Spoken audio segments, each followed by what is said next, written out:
Hello friends, welcome to VP English classes. और आज हम बात करेंगे प्रेजेंट परफेक्ट कंटीन्यूअस टेंस के इंट्रोगेटिव सेंटेंसेज की। तो इंट्रोगेटिव सेंटेंसेज का मतलब होता है प्रश्नवाचक वाक्य। तो सबसे पहले हम इंट्रोगेटिव सेंटेंसेज के पहचान की बात करेंगे। फ्रेंड्स, इन सेंटेंसेज के अंत में प्रश्नवाचक चिन्ह आता है, यही इनकी पहचान है। अब हम बात करेंगे इंट्रोगेटिव सेंटेंसेज के स्ट्रक्चर की। तो स्ट्रक्चर में सबसे पहले आता है हैज या हैव में से कोई एक, फिर इसके बाद आता है सब्जेक्ट, फिर इसके बाद आएगा बीन, बीन के बाद आएगा मेन वर्ब की फोर्थ फॉर्म, और इसके बाद आएगा ऑब्जेक्ट, ऑब्जेक्ट के बाद आएगा फॉर या सिंस में से कोई एक, और सबसे अंत में आएगा टाइम। तो जो मेन वर्ब की फोर्थ फॉर्म होती है वो मेन वर्ब के अंत में आईएनजी लगाने पर बनती है।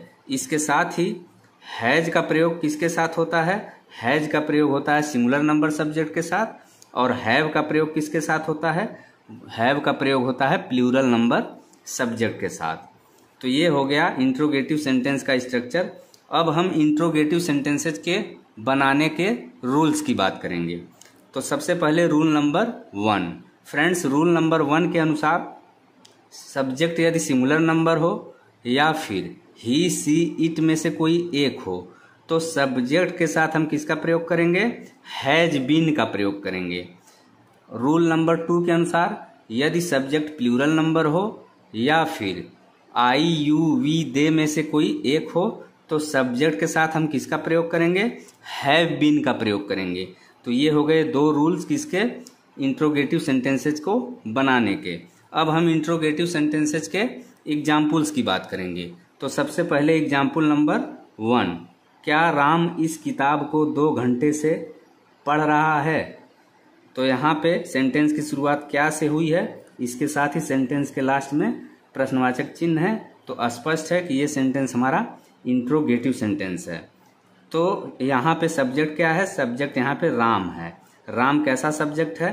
राम जो है सिंगुलर नंबर सब्जेक्ट है, यानी एक वचन करता है। तो इसलिए सेंटेंस की शुरुआत किससे होगी? हैज से होगी। हैज के तुरंत बाद हम सब्जेक्ट लगाएंगे, सब्जेक्ट यहाँ पे राम है। सब्जेक्ट के बाद बीन का प्रयोग करेंगे। बीन के बाद अब हम सेंटेंस में मेन वर्ब खोजेंगे। मेन वर्ब है यहाँ पे पढ़ना। पढ़ना की फर्स्ट फॉर्म रीड, और रीड का फोर्थ फॉर्म क्या हो जाएगा?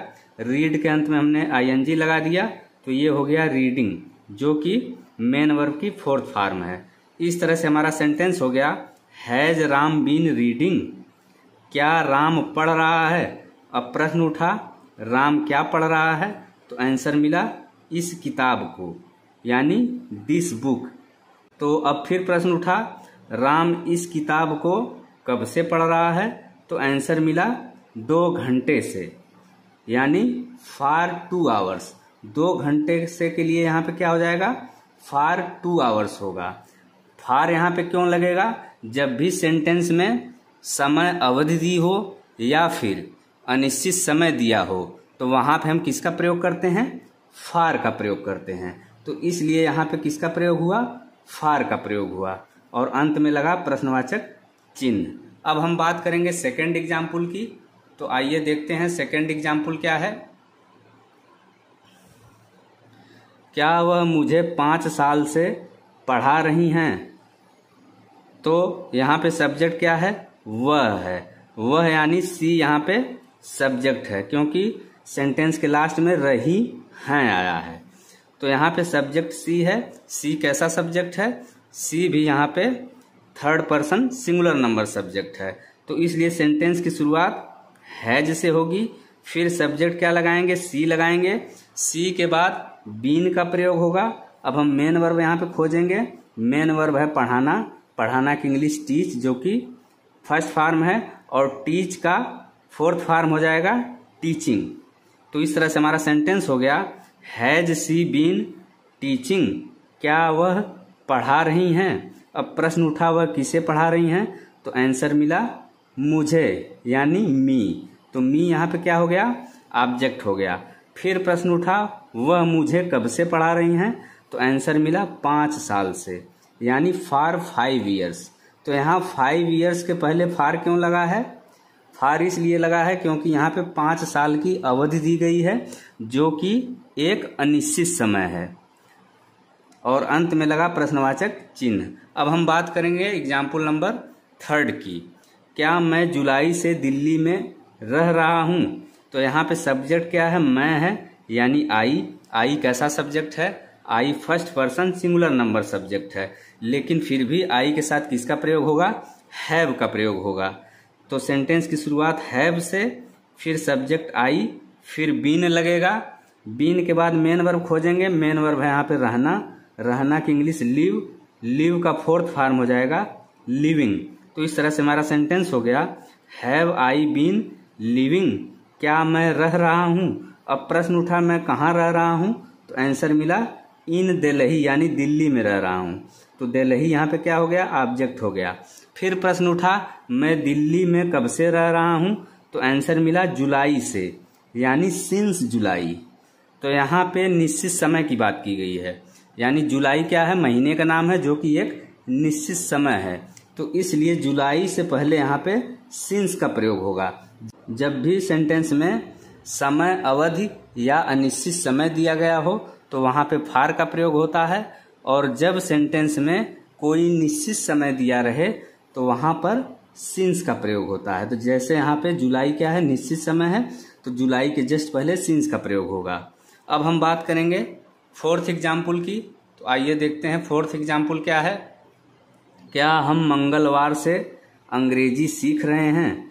तो यहाँ पे सब्जेक्ट क्या है, हम, यानी वी कैसा सब्जेक्ट है, we first person plural number subject है, तो इसलिए वी के साथ हैव का प्रयोग होगा। तो सेंटेंस की शुरुआत हैव से, फिर सब्जेक्ट वी लगाएंगे, फिर इसके बाद बीन लगाएंगे। अब हम मेन वर्ब खोजेंगे, मेन वर्ब है यहाँ पे सीखना, सीखना की इंग्लिश लर्न, और लर्न का फोर्थ फॉर्म हो जाएगा लर्निंग। तो इस तरह से हमारा सेंटेंस हो गया हैव वी बीन लर्निंग, क्या हम सीख रहे हैं। अब प्रश्न उठा हम क्या सीख रहे हैं, तो आंसर मिला इंग्लिश, यानी इंग्लिश सीख रहे हैं या अंग्रेजी सीख रहे हैं। फिर प्रश्न उठा हम अंग्रेजी कब से सीख रहे हैं, तो आंसर मिला मंगलवार से, यानी सिंस ट्यूसडे। तो यहाँ पे पिछले मंगलवार की बात की गई है, तो एक निश्चित समय है मंगलवार, तो इसलिए मंगलवार यानी ट्यूसडे के पहले क्या लगेगा, सिंस लगेगा। इसी तरह से अब हम बात करेंगे एग्जाम्पल नंबर 5 की। क्या वे सुबह से हॉकी खेल रहे हैं। तो यहाँ पे सब्जेक्ट क्या है, वे, यानी दे कैसा सब्जेक्ट है, they third person plural number subject है, तो इसलिए दे के साथ हैव का प्रयोग होगा। तो सेंटेंस की शुरुआत हैव से, फिर सब्जेक्ट दे लगाएंगे, फिर बीन लगाएंगे। अब हम मेन वर्ब खोजेंगे, मेन वर्ब है यहाँ पे खेलना, खेलना की इंग्लिश प्ले, जो कि फर्स्ट फॉर्म है, प्ले का फोर्थ फॉर्म होगा प्लेइंग। तो इस तरह से हमारा सेंटेंस हो गया हैव दे बीन प्लेइंग, क्या वे खेल रहे हैं। अब प्रश्न उठा वे क्या खेल रहे हैं, तो आंसर मिला हॉकी, यानी हॉकी खेल रहे हैं, तो हॉकी यहाँ पे ऑब्जेक्ट है।